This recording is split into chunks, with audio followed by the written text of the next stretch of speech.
right, well, I'm excited to get started with you guys today. I'm going to start out with a little bit of a short backstory. So just the other day, and this happens all the time, we had one of our clients coming in, getting their nutrition evaluation done, and up walks somebody that's brand new to the program, that is just starting out and overhears us talking about it. So we're going through evaluation with this client. So we're seeing where her body weight is, where her measurements are, how she feels, going through the entire list of all the things that are important to see if your nutrition is working for you.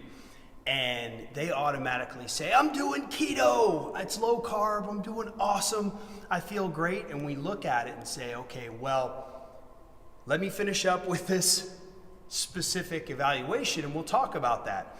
And I love to get groups together whenever we can have these debates and these questions, because it always comes into what they say, right? You know, they said it's the best, you know, everything's been the best until you find out it's the worst or it doesn't work for you. So going into this evaluation, we were pretty excited because this client had seen great results, lost over 10 pounds in 6 weeks, lost a total of about 6 inches between her chest, waist, and hips, which are the ideal measurements that I recommend. And we're feeling great, getting great results in the gym. So we couldn't have had a better situation to compare it to. So moving forward, the client comes up afterwards. So we're done with the evaluation, and she says, you know, hey, I'm doing keto. You know, what are you doing there? You know, it looks kind of the same. I said, well, what we're doing here is we base our nutrition off of the pyramid here. Okay, so with the nutrition pyramid, that gives us an idea of exactly what you should be doing and what you prioritize. Because we always start out with, what is it up here? 4-letter word. What is it? Diet, right? Diet's a 4-letter word to everybody. And unfortunately, that shouldn't be the case. It's just a way of eating. What are you following? Doesn't mean it has to be strict, but unfortunately society has made it that. So we want to look at getting rid of the word diet. We'll say nutrition, and that's what I talk about: nutrition pyramid, nutrition programs, and a way of life. So don't worry about the 4-letter word diet. Moving on to it, going back to the nutrition pyramid, we're looking at what we're talking about: prioritizing. How do you prioritize what you're eating and how to eat? Well, if you look at the base of our pyramid, total calories is the base. So what are the total calories you're eating each and every day? And that initially determines what is going to happen with your body, because there's to a certain extent, you know, you hear the calories in, calories out. How many calories are you taking in to how much are you expending every day? And there are plenty of elements that go into that, because you have your resting metabolic rate along with general activity and if you're exercising. So we won't dive too deep into that with this, but we get to figure that out. And that's what we do as professionals, is figure it out for what your specific needs are. So we're going to show you how to calculate that for yourself today. But based off of just total calories, can we dial in what the calorie need is for you daily to either gain, maintain, or lose weight? So once we determine that and get the show on the road there, then we're able to go to the next step, which is your macronutrients. And we start out with this pretty early, within the first week or two, because of the fact that it's important that you understand what you're eating. So to break it down quickly, it is your protein, fats, and carbohydrates. And I like to set that fourth one as fiber, because that's something that is not in the major scope of what macronutrients are, but it should be in the major scope of what we're paying attention to, what we're eating. So getting into where your macronutrients are, how much of your total calorie intake should be protein, how much should be fat, how much should be carbs, and within that, how much fiber should you be taking in.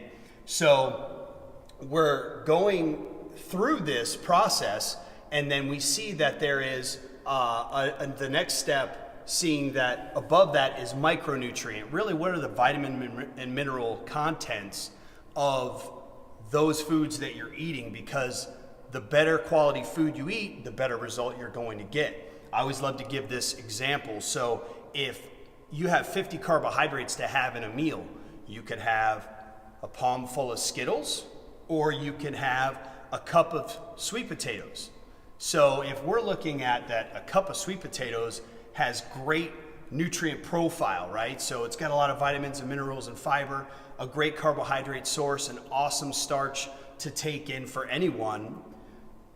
But then you go to the Skittles and say, okay, it's empty calories, it's pure sugar. But at the end of the day, it's total calories. So that's why we worry about initially just your total calories, not the foods you're eating, because it is a process to changing your life into making the decisions that are right for what your goals are. So the next step that I take in this is tracking, right? So we look at tracking your food in your body. And why I say those are so important is because if we don't know what's happening, we don't know where we're going, right? So if you're on a trip and you look at your map and you're saying, okay, well, here I am, where am I going? Or I guess you're going on your GPS, but if you don't pay attention to your GPS and you just kind of make your way off and you need to make a right turn when it's time to make a right turn, that's important. So what we look at tracking your food and body, we love the app MyFitnessPal because you can track all of your calories, your macronutrients.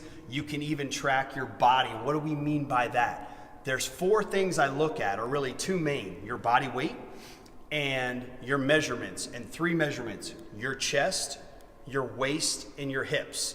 And I have clients and athletes do this for themselves because you're going to be the most consistent pulling that tape, making sure that it's the same time of day. And I say, I want you to do this on a Wednesday or Thursday, typically midweek is going to be the best time to measure this because you're most consistent. So if you're watching a game on Sunday and you do your weigh-ins on Monday, your body's going to be inconsistent because your diet might be a little off on that day before. So we want to know that you're consistent. So make sure you're doing that. But again, it is measuring your weight.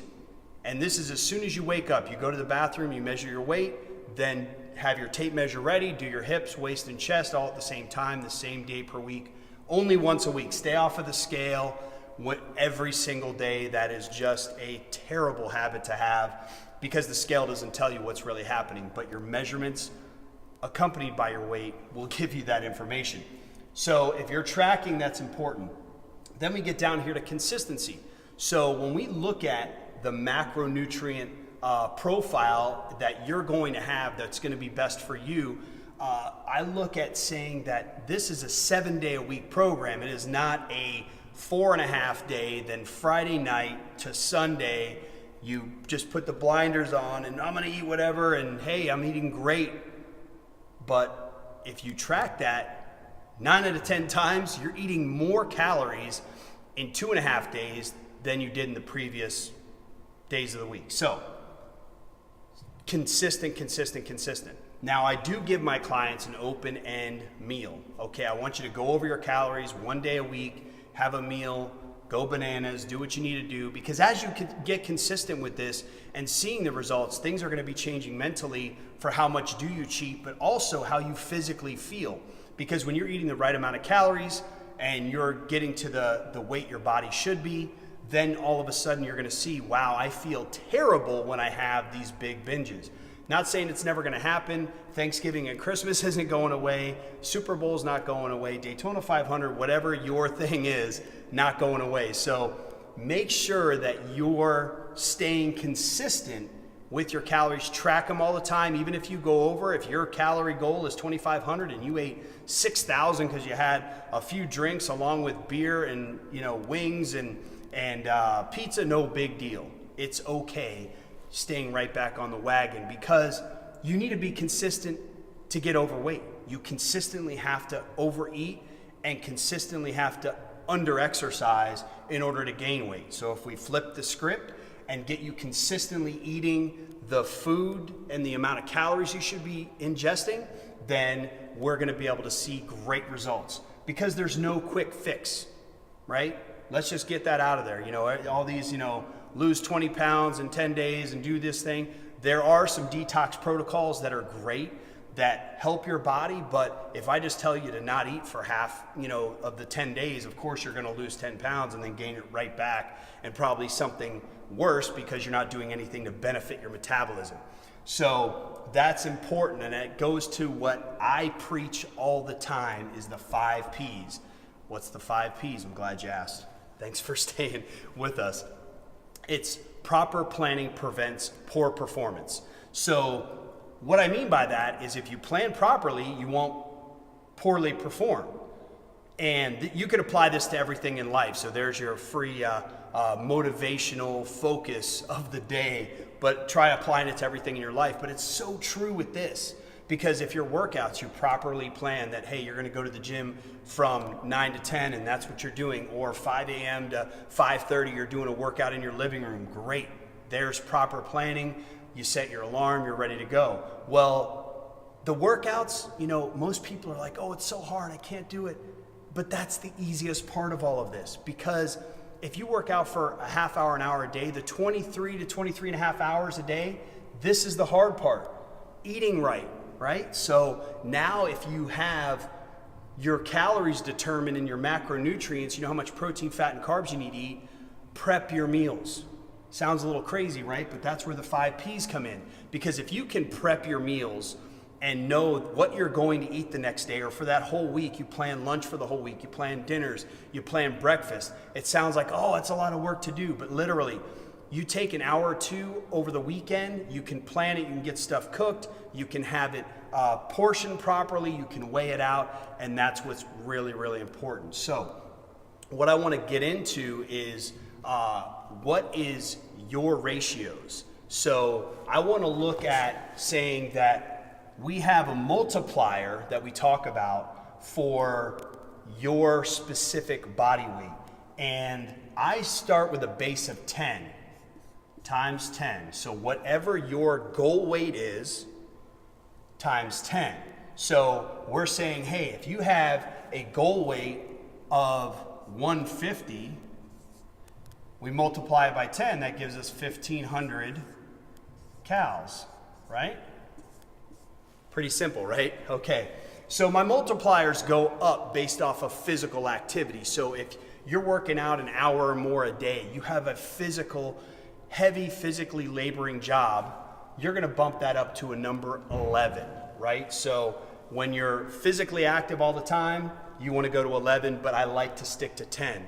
The other piece to this, so you do not sabotage yourself, if you have more than, so greater than 30 pounds to lose, I want you to do the multiplier of about a 25-pound increment. So let's say you're at 200 pounds and you want to get to 150. Well, I don't want you to only eat 1,500 calories because that's going to be too much of a calorie deficit based off of the body mass you already have. So if you can take 150, we're going to cut that in half. So like I said, it's over 30 pounds. So let's go with 25-pound increments, as we said, and shoot for the 175, which would equal 1,750 in total calories. Then you're going to be in a great position. Now, if you download MyFitnessPal and you get into it and you want to take the next step of determining your macronutrients, the ratios I prefer for people are in your protein, you are 35% along with carbs. And then your fat is going to be the final 30% of those calories. And I know we talked a little bit early on about, we had a client that was doing keto, and that is 70% fat, 20% protein, and 5% carbs. The issue I find with that is unless you have some serious inflammatory issues, some autoimmune issues, keto isn't the best step first, because you're gonna find a very big flux of energy, but then you find yourself having some carbohydrates and it takes very little to knock you out of ketosis, so then you're in that kind of gray zone. You're not keto and you're not doing regular macronutrients. So doing this is, I've seen over the years, doing this for many, many years, that this keeps people the most consistent and keeps them sane, right? We want to eat the foods we love. So think about, that's where you should be in your ratios. So if you're able to take those 35, 35, and 30 ratios into MyFitnessPal, even in the free version, you can just calculate that, put in the calculations you have for your goal weight, and then stay consistent with those calories, as well as every week. So the day you start your new nutrition journey, we're going to talk about, we're not going on a diet. You start that nutrition journey, you're going to, first thing in the morning, because that's where you're most consistent, your body weight, you're fasted from the evening, is that you're going to weigh yourself. You're going to then go through and do your measurements of your chest, your waist, and your hips. And the roundest part of those areas, and I want you to look in a mirror when you do it to make sure that your tape measure isn't, cockeyed, and, we want to have that tape measure straight around you so we're getting a consistent measurement. But I also like you to do it on yourself, because the tension is going to be the same every time, and you don't have to worry about somebody else's time in order to be consistent on doing your body weight and measurements. So then just keep focusing in on, are you hitting that? And I want you to think about, stay consistent for no less than 2 weeks on your calorie goal, because it takes about that long for your body to change. Same thing with gaining weight. You got to stay consistently over your calories for 2 weeks. So if you have a Super Bowl party or have that cheat meal once a week, it's not going to destroy you. That's why I don't like people getting on the scale the day after something like that happens. Why we don't get on daily. I want you to think, okay, I'm going to be consistent with my workouts. I'm going to be consistent with my nutrition. And that's what's the most important. So if you can stick to the 5 Ps, remember, proper planning prevents poor performance. Plan your meals out. Plan for when you're going to have parties and stuff. And if we can help you with any other information, please shoot us a message. We're excited to talk to you guys, and we look forward to seeing you on the next episode.